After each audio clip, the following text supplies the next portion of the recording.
রাজনীতিবিদের হাতে আসলে নাই, কার হাতে আছে এটা বোঝাও মুশকিল। এবং আমি তো জুনিয়র রাজনীতিবিদ, আমি অনেক সিনিয়র রাজনীতিবিদকেও জিজ্ঞেস করে কোনো প্রশ্নের উত্তর পাচ্ছি না।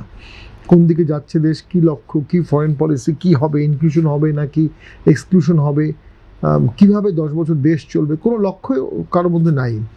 এর মধ্যে আমরা জুলাই মাসে যেটা 24 সালে একটা ব্যাপক গণ আন্দোলন হয়েছিল, সেখানে আওয়ামী লীগের পতন হয়েছে, শেখ হাসিনা চলে গেছে, এটা বাংলাদেশের ইতিহাসের গুরুত্বপূর্ণ ঘটনা, খুবই গুরুত্বপূর্ণ। এটাকে 71 ভাবার কোনো কারণ নেই, কিন্তু এটা খুবই গুরুত্বপূর্ণ, অবশ্যই গুরুত্বপূর্ণ। এবং ওই দিনই সেই পতিত শেখ হাসিনা ভাষণ দিলেন সফট টোনে। ওই দিনই দিলেন কেন? দিনটির গুরুত্ব আছে বলেই দিচ্ছেন। কিন্তু এই সময়ই এনসিপির সাথে ছাত্রদল আমি মানে গণমাধ্যম থেকে বলছি, তীব্র মারামারি হলো, একজন চোখ হারালো।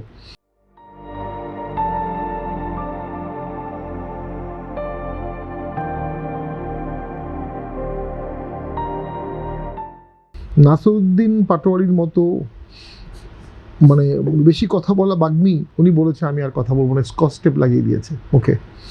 আবার 5ই আগস্টের দিনই এনসিপির একজন শীর্ষ নেতা, যার চেহারা খুব সুফির মতো, তার বিরুদ্ধে আগেও পত্রিকায় কয়েকশো কোটি টাকার দুর্নীতির অভিযোগ উঠেছিল, তিনি এনসিপির শীর্ষ নেতৃত্বের পিএস হিসেবেও পরিচয় দিতেন এক সময়। তাকে অ্যারেস্ট করা হয়েছে, তার আগে তাকে এনসিপি থেকে বহিষ্কার, তাকে ডিম মারা হয়েছে।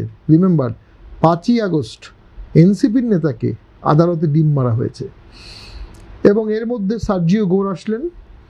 উনি কেন আসলেন, কি বললেন, কি ব্যাপার, ভেতরের খবর এখন পর্যন্ত কোনো গণমাধ্যমে অ্যাকচুয়াল কোনো ব্রিফিং আমরা পাইনি। রিয়েল ব্রিফিং আসলে কি আলাপ হচ্ছে শোনা যায় আপনাদের সঙ্গে সার্জিও গোরের একটি বৈঠক হয়েছে, সেই বৈঠকে কি আলাপ হচ্ছে? আমার জানা মতে জাতীয় পার্টির সাথে এরকম কোনো আলাপ সার্জিও গোরের হয়নি।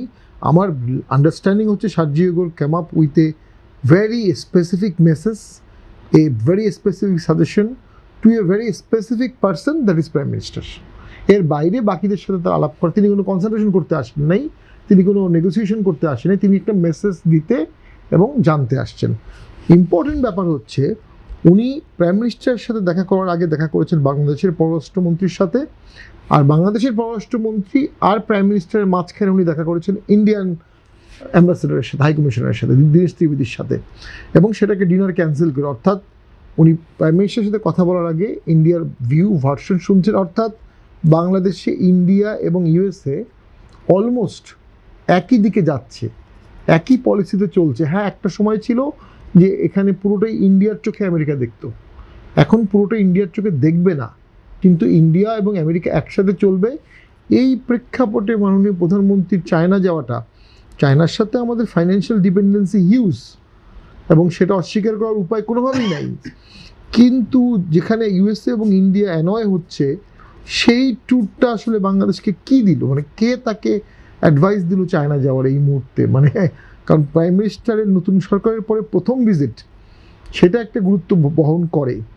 আবার সেমিকন্ডাক্টর চিপের একটা মার্কেট আছে, সেই মার্কেটে চায়না মার্কেটে যেন বলয় যেন বাংলাদেশ না যায়।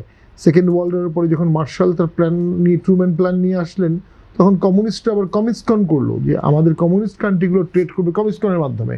তো এখন সেমিকন্ডাক্টর নিয়েও তো একটা আমেরিকান বলয়, একটা চাইনিজ বলয়।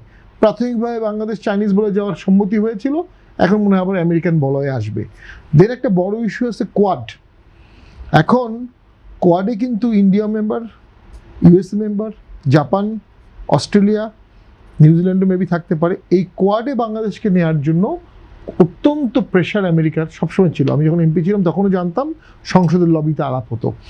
এবং কোয়াডে না যাওয়ার কারণেই ইনিশিয়ালি আওয়ামী লীগের সাথে আমেরিকার রিলেশনটা খারাপ হয় এবং তার সাথে যুক্ত হয় একতরফা vote and all this things. তো কোয়াডে যাওয়ার ব্যাপারে যখন চাপ আসছে, কোয়াডে বাংলাদেশ যেতে পারবে কিনা, কোয়াডে বাংলাদেশ গেলেই চায়না তার এইড ইনভেস্টমেন্ট আরও কমিয়ে দেবে। এইখানে বাংলাদেশ কীভাবে হ্যান্ডেল করবে, এইটা তো খুব ডিফিকাল্ট একটা ইস্যু।